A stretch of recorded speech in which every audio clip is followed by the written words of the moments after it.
she scoffed. "Oh please, you could never afford me anyway." After I refused to pay for her designer bag, I smiled and said, "You're right." When she saw me at dinner with the CEO who just hired me as his financial advisor, her face turned pale. 27 male ended things with my girlfriend Bianca, 26, 3 months ago over a $3,200 handbag. But really it was about so much more than that. We'd been dating for 2 years. She worked as a marketing coordinator at a fashion startup, not designing or anything creative, just scheduling social media posts and organizing influencer packages. But the way she talked, you'd think she was Anna Wintour herself. I was finishing my CFA Level 3 exam while working as a junior analyst at a small investment firm. Not glamorous, but I was building toward something. Bianca never asked about my work. Her eyes would glaze over if I mentioned anything finance-related. "Ugh, numbers are so boring," she'd say, then launch into a story about which influencer got which PR package. The relationship worked when we were both broke post-college kids. We'd split $12 cocktails and pretend we were fancy. But as her taste's expensive, I became the enemy for not keeping up. The beginning of the end started 6 months ago. Bianca's coworker Sienna got engaged to some tech guy.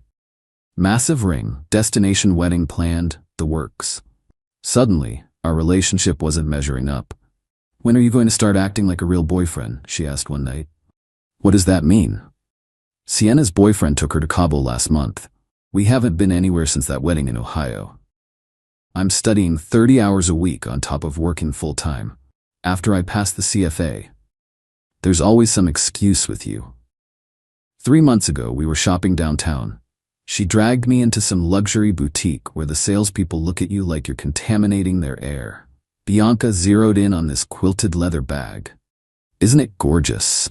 She held it up, already posing. I checked the tag, $3,200. For a bag. That's 2 months of my rent. "It's nice," I said carefully. "I need it. The sample sale is next week and Sienna will be there. I can't show up with my old bag again." "Then buy it?" She laughed. Actually laughed. "On my salary?" "Don't be ridiculous." The implication hung there. I was supposed to offer. When I didn't, her face darkened. "Seriously? You're not gonna get it for me?" "Bianca, that's $3,000. For a bag." "For my bag? God, you're so cheap. No wonder you dress like you shop at Target." "I do shop at Target." She rolled her eyes. "Exactly my point." The sales associate was pretending not to watch. Other customers were definitely watching. Bianca's voice kept rising. "I'm so tired of this. Sienna's boyfriend bought her a Cartier bracelet just because it was Tuesday. What do I get? Lectures about budgets and savings rates. If you want luxury goods, maybe date someone in luxury goods income brackets?" That's when she said it. Full volume, dripping with disdain. "Oh please, you could never afford me anyway." The store went silent. Even the security guard looked uncomfortable. I looked at her for a long moment. This person I'd spent 2 years with, who I'd cooked dinners for, helped move apartments, supported through her career crisis phase, who apparently saw me as an ATM with disappointing withdrawal limits. "You're right," I said quietly. "I can't." And I walked out. She followed, but the damage was done. We broke up that night. She called me cheap, boring, unambitious, said I'd be calculating compound interest while real men were living life. I just packed my stuff from her place and left. What Bianca didn't know, because she never asked, was that I'd been interviewing for months. A headhunter had reached out about a senior analyst position at a boutique wealth management firm. I'd had 3 rounds of interviews already. They were particularly interested in my quantitative background and the fact I was about to complete the CFA program. 2 weeks after we broke up, I got the call. Senior financial analyst position. Starting salary $95 plus bonuses. Not tech money, but solid for my age and experience. The CEO, Harrison Cromwell, wanted to personally mentor me toward becoming a financial advisor for their high-net-worth clients. I started the Monday after passing my CFA Level 3. Threw myself into the work. Turns out I'm good at this. Really good. Clients liked that I could explain complex strategies without condescension. Harrison noticed. Last week, he called me into his office. "I want to fast-track you to advisor. You've got the technical skills and the temperament. Interested?" Interested. This was the opportunity I'd been working toward for years. "There's a client dinner Thursday at Meridian, black tie. I want you there as my newest advisor." "Good?" Meridian. The place where appetizers cost more than my old weekly grocery budget. Where Bianca always wanted to go, but I could never afford. I'll be there. Update 1 Thursday night. Wearing my first real suit, not the interview special from Men's Warehouse, but a proper tailored situation. Harrison insisted the firm cover it. "You're representing us now," he said. Meridian was exactly as intimidating as expected. Valet parking, coat check, the whole production. I was at Harrison's table with 2 clients, a couple who'd just sold their chain of medical clinics, discussing tax-efficient wealth transfer strategies. We were mid-conversation about charitable remainder trusts when I heard it. That laugh. That specific practiced laugh she did when trying to impress someone. Bianca was 3 tables over, but not with friends.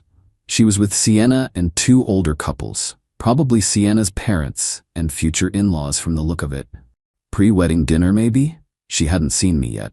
She was too busy being performatively interested in whatever Sienna's future father-in-law was saying. Lots of nodding and touching her collarbone, her "I'm so fascinated" move. Harrison noticed my distraction. "Someone you know?" "My ex." He glanced over. "Ah? Recent? 3 months. And now you're here and she's... Is she with that gentleman?" I looked again. Bianca was practically draped over some guy in his 40s who looked like he'd been poured into his suit. Sienna's uncle, maybe? He seemed more interested in his steak than her. No idea. "Well, let's give her something to think about, shall we?" Harrison raised his glass. "To our newest financial advisor. May your portfolios be forever balanced and your clients forever grateful." The whole table toasted, loud enough to turn heads, including Bianca's. I watched it happen in slow motion. Her eyes swept the room, landed on me, skipped past, then snapped back. The laugh died on her lips. She blinked hard, like I might disappear. I raised my glass in her direction, smiled, and turned back to my conversation. 20 minutes later, I excused myself to the restroom. Of course she intercepted me in the hallway.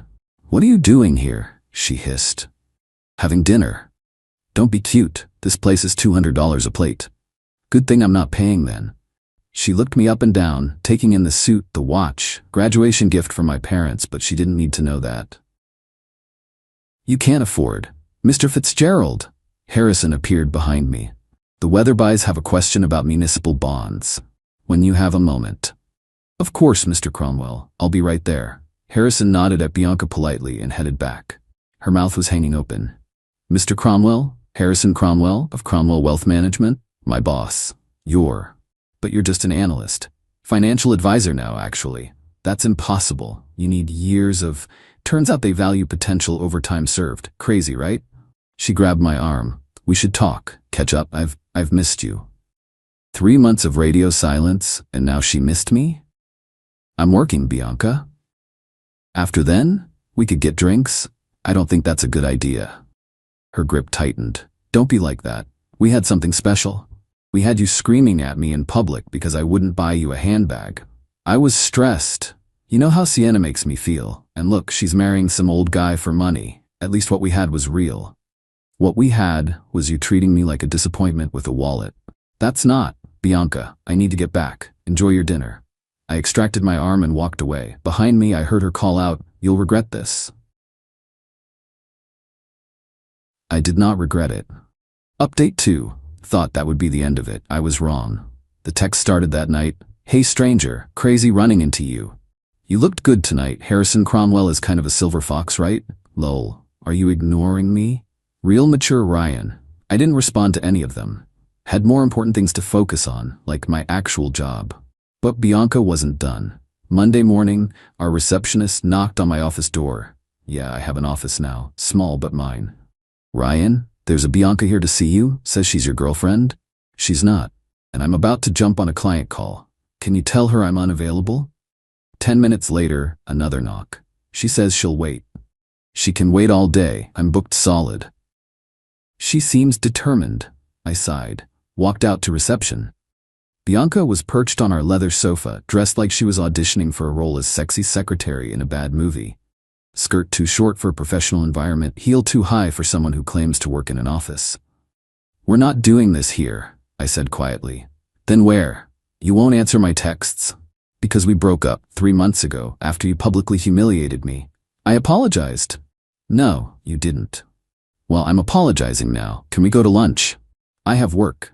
You always have work. That was our problem. No, our problem was you wanted a sugar daddy, not a boyfriend. The receptionist was trying very hard to look busy. Two junior analysts were definitely listening from the break room. How dare you? Bianca, leave, now, or I'll have security escort you out. She stood up, furious. You've changed. Money's made you cruel. I make $95K a year. That's not cruel money. That's can finally afford guacamole at Chipotle money. Don't be flip with me. Then don't show up at my job claiming to be my girlfriend. She stormed out, but not before stage whispering to the receptionist. He used to be sweet. Watch out for this one. Rebecca, our receptionist who's been here 15 years and takes no BS, just replied, "Ma'am, the elevator's that way." Thought that was rock bottom for her. Wrong again. Wednesday, I get called into Harrison's office. My stomach dropped. Had Bianca somehow. Sit, he said. We need to discuss something delicate. Oh God, I received a call yesterday from a young woman claiming to be your fiancée. Bianca. Indeed. She wanted to inform me that you've been having mental health struggles. Suggested perhaps the new position was causing undue stress. Offered to help mediate your workload. Very concerned about your well-being.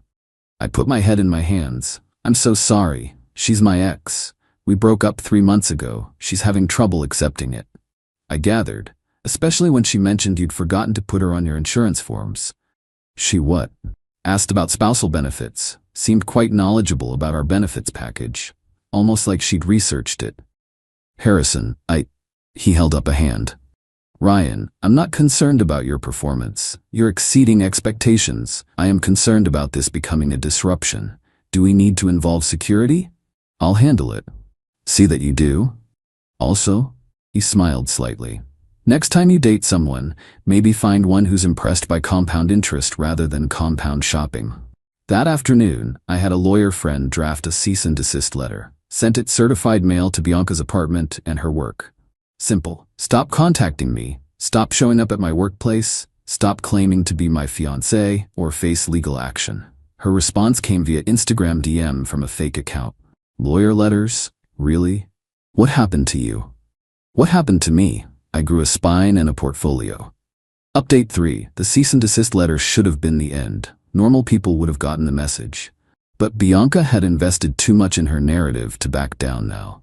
According to mutual friends, she'd been telling people we were taking a break, but working things out. My new job? She was taking credit for motivating me to aim higher. The client dinner? We were there together, obviously. Her Instagram stories were wild, posting old photos of us with captions like "through thick and thin" and "building empires together." Girl was living in a complete fantasy. Then came the holiday party incident. Every year, Cromwell Wealth Management throws a massive holiday party for clients and staff. Black tie, champagne fountains, the works. As the newest advisor, I was expected to attend and mingle. I brought my colleague Jasmine as a +1. Purely platonic. She's happily married and her wife had a work thing. But I didn't want to navigate my first major company event solo. We were having a great time. I just closed my first solo client that week, and people were congratulating me. Harrison introduced me to potential clients as our rising star. Everything I'd worked for was clicking into place. Then security approached Harrison. They spoke quietly, but I caught fragments. Insisting she's on the list, Mr. Fitzgerald's fiancée, making a scene. I excused myself and headed to the entrance. Sure enough, there was Bianca in a red dress that probably cost a month of her rent, arguing with security. There's been a mistake. I'm Ryan's fiancée. Check again. The security guard looked relieved to see me. Mr. Fitzgerald, this woman claims. She's not my fiancée, she's not my anything, and she's not on the list. Bianca's face cycled through emotions. Shock, rage, desperation. Baby, tell them. Don't be like this, not tonight. There's a cease and desist letter with your name on it, which you're violating right now. You don't mean that. We're soulmates. I supported your dreams. You mocked my dreams, repeatedly, in public. A crowd was forming. Clients, colleagues, everyone watching this woman melting down in designer shoes. I made you. She screamed. You were nothing before me. A boring nobody with a calculator. I taught you how to dress, how to act, how to be someone worth knowing. Harrison appeared beside me. Is there a problem here? No, sir. Security was just escorting this woman out. But Bianca wasn't done. She turned to Harrison, tears streaming, mascara running. "He's sick. He needs help. I've been trying to protect you, protect the company, but he's having delusions. He thinks he's some big shot now, but he's just a nobody who got lucky." Harrison's face was stone. "Ma'am, I hired Ryan personally. His capabilities are not in question. Your behavior, however, is concerning. Security, please ensure this woman leaves the property immediately." As they escorted her out, she kept screaming, "You'll see. He'll crash and burn. He can't do this without me. He's nothing without me." The party resumed, but the damage was done. Everyone had seen. My professional debut had turned into a soap opera. Harrison pulled me aside. "My office, Monday morning, 9 a.m. I spent the weekend convinced I was getting fired. First big event, and I'd brought drama to his doorstep. Started updating my resume, preparing for the worst. Monday came. I sat across from Harrison, ready for the axe to fall. "That was quite a show," he started. "I'm deeply sorry. I never imagined." "Why didn't you mention she'd escalated to this level?" "I thought the legal letter would handle it. I didn't want to seem like I couldn't manage my personal life." He leaned back. "Ryan, part of being a financial advisor is knowing when to ask for help. Your ex-girlfriend is stalking and harassing you. That's not a personal failing, that's a security issue. I understand if you need to reconsider my position." "Reconsider? Ryan, do you know what I saw Friday night?" I shook my head. "I saw a young man maintaining complete professionalism while being publicly attacked. You didn't engage, didn't escalate, didn't lose your composure. That's exactly the temperament we need. But we're filing a formal restraining order on behalf of the firm. She's banned from all company properties and events. If she contacts you again, we prosecute. Clear?" "Yes, sir." "Good. Now, the Hendersons were impressed with how you handled yourself. They want to meet about managing their retirement portfolio. You free Thursday?"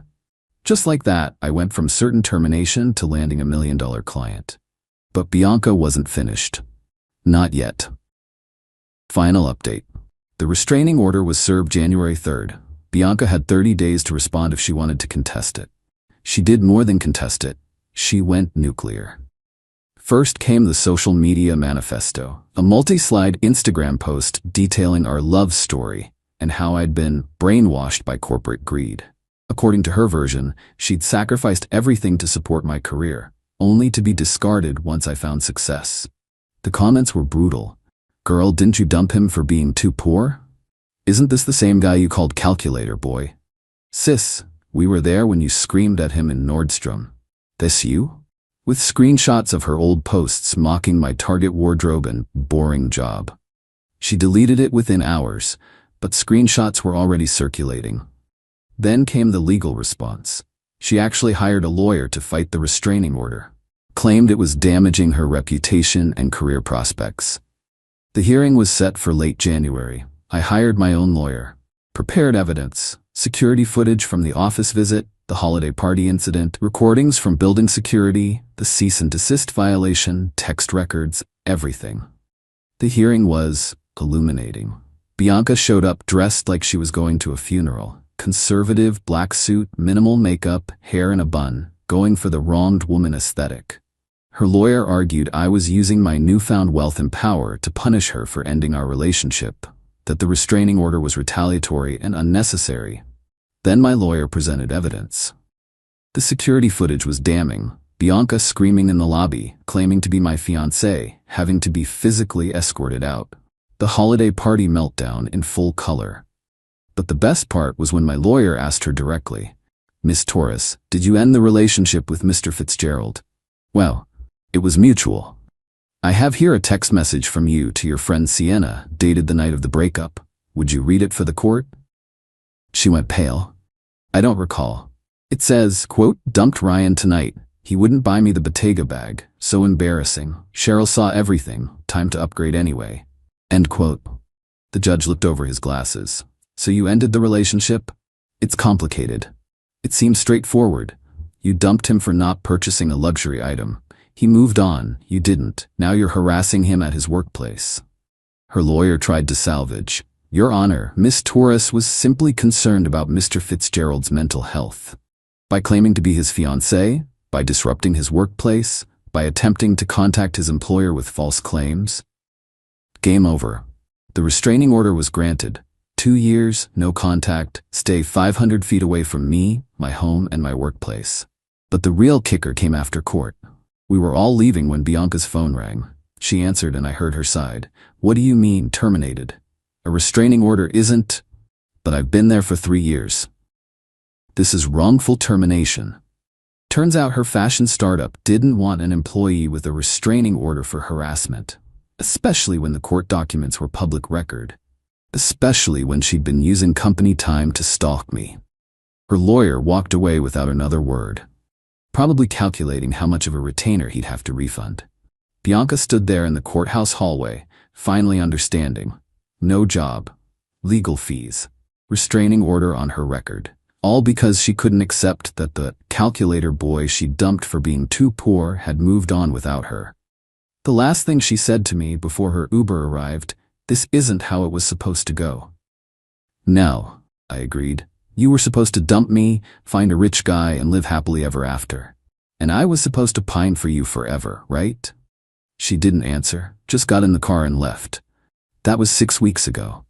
I haven't heard from her since. Mutual friends say she moved back with her parents in the suburbs, deleted all her social media. Last anyone heard, she was working at her dad's accounting firm doing data entry. Ironic. The girl who hated boring numbers is now surrounded by them. As for me, business is thriving. The Henderson portfolio led to 3 more referrals. Harrison's talking about making me a junior partner in a few years. Even started dating again. A teacher who thinks my Excel shortcuts are adorable and doesn't know what a Bottega bag is. Funny thing about being told you could never afford someone. It makes you realize they were the one who couldn't afford to lose you. Oh, and that $3,200 bag that started this whole thing?